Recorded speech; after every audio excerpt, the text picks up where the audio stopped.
Now, the survivor of a rape case that captured the country's attention is reclaiming her identity and her voice. Amna Nawaz sat down earlier today with Chanel Miller. After she was assaulted in 2015 at Stanford University, she chose to stay anonymous. But now, Miller is talking very publicly about the difficult and traumatic road she faced trying to seek justice. For years after her assault, she was known to the world as Emily Doe. But this week, Chanel Miller is stepping into the spotlight with her own name and her own words in the new memoir, Know My Name. In January of 2015, Miller was sexually assaulted while unconscious by Brock Turner, often described then as a star swimmer at Stanford University. Two graduate students witnessed the attack behind a dumpster, chased Turner down when he fled, and pinned him down until police arrived. After the trial a year later, Turner was convicted of 3 felony counts of sexual assault, facing up to 14 years in prison. But Judge Aaron Persky sentenced him to just 6 months in county jail, saying a prison sentence would have a severe impact on him. The sentence sparked outrage, including among California voters who recalled the judge in 2018, the first time that's happened in more than 80 years.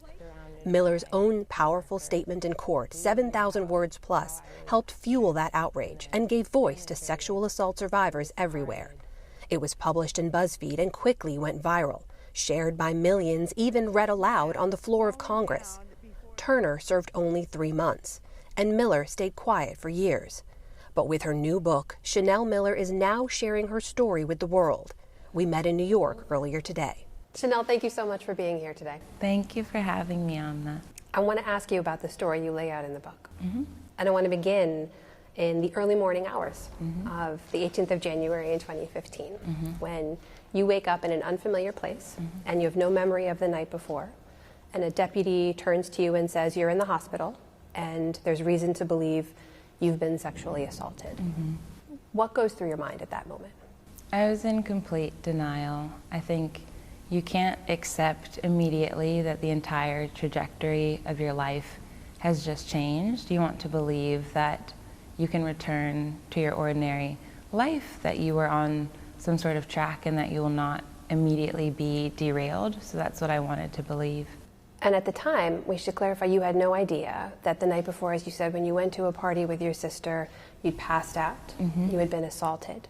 And you don't learn this until days later when you see a news story pop up into your feed. The very first line of that story reads, "A former Stanford swimmer has been charged with raping an intoxicated, unconscious woman in an on-campus attack." You wrote at the time that you knew it was you. How did you know that? Because everything in the story lined up. But I still, when reading the news, I felt disembodied. I didn't want to affiliate my identity with this graphic description that was being depicted on the news. I felt extremely exposed and stripped down. I had no ability to cover myself up or maintain any sense of dignity or privacy. When you were first asked, because it's a choice whether or not you want to press charges, right? Yes. The state will move ahead with charges regardless. Whether or not you want to participate was a choice. And when you write about, in hindsight, looking back at the decision to move forward with charges, you said this. You said, "I didn't know that if a woman was drunk when the violence occurred, she wouldn't be taken seriously. I didn't know that if he was drunk when the violence occurred, people would offer him sympathy." How did you see that idea play itself out over the year leading up to and through the trial? In the beginning, when I read the story, it was very clear to me what happened. If someone runs, they're exhibiting consciousness of guilt.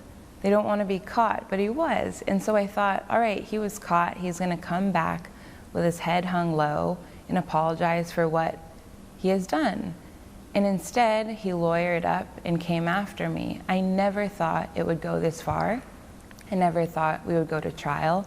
I didn't understand that there was so much to be discussed. I didn't think that a year and a half later, I would be in a testimony stand talking about FaceTiming my boyfriend and what I had to eat for lunch and dinner that day. It seemed to disintegrate into this meaningless interrogation, and what was very clear in the beginning quickly became murky. I feel that so much of the shame I experienced throughout that process was learned. And it's really incredible to me how much of the shame accumulated and was ingested throughout that process, so that by the end, I didn't recognize myself. I had no grasp on the situation. I feel like I didn't deserve to be treated well. I felt hollowed out and empty by the time the 1.5 years was over. It was an extremely brutal process that I don't expect anyone to go through.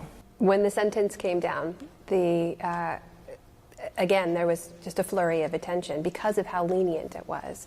And you wrote about that in the book. You said the judge had given Brock something that would never be extended to me, empathy.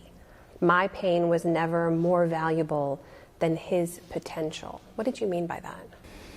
I mean, there was nothing ever to suggest that I had a life outside of the courtroom, that I was on a track of my own, that I had my own dreams and enjoyments and goals before the assault happened. I felt like nothing more than a body.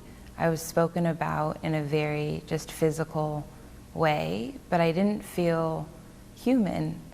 And I always felt suffocated, like no matter what I said, I couldn't be heard. I would look around and think, is anyone actually hearing me? It's a terrifying position to be in, to feel like you can cry on the stand, that you could yell a statement and people still don't hear you. You feel invisible, like you will forever be muted. You had to relive many of those moments on the stand, in public, in front of strangers. You had to be asked and re-asked and re-answer a lot of those questions over many, many months. How is it that you kept going in all of those days? What did you tell yourself in those moments? It feels like you're in the water, like taking in water, lapping it up, that you can never stop to get a breath of air. And only when I cried hard enough would they finally say, okay, enough, stop, and would release me to the bathroom. I would still wake up in the morning and I would think, I'm still here and I'm still showing up in court each time. Doesn't that mean something? The fact, even if I wasn't, posturing and speaking with a clear voice, even if I was humiliating myself on the stand, the fact of the matter is I was there. I was sitting in front of everyone, I was taking it. And the fact of just showing up, no matter how you show up, reminded me that I'm still going and I'm going to make it. Let me ask you about your statement. When you saw the millions of people reading it, responding to it, writing to you about it, why do you think it resonated the way that it did? I think it was honest, that I was honest about the panic attacks that I had, the shame, the guilt, the fear, that everyone could relate to it. And I think we're all so used to experiencing that in an isolated context that we're not taught to openly speak about it. And so I think it was liberating for people to have those parts of their internal landscape finally put into light. When you hear 6 months and when you understand he will be in jail for a matter of weeks, do you start to question why you went through everything you went through? Oh yes, it felt almost like a joke. Like it was so anticlimactic. You have all this tension and grief and trauma over 1.5 years, and you get there and they say, all right, 6 months, which will ultimately be 3. It felt like this really light dusting off. No big deal, thank you for coming. For all those years, people knew you only as Emily Doe.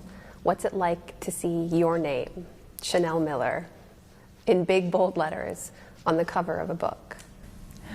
It's really wonderful. I feel like I can fully exist in the world. I feel like in the beginning I was really scared that I would be branded by this case, that would be my label exclusively.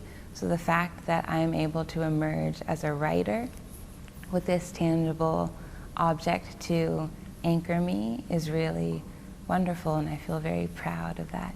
Chanel Miller, thank you so much for your time. Thank you so much for having me.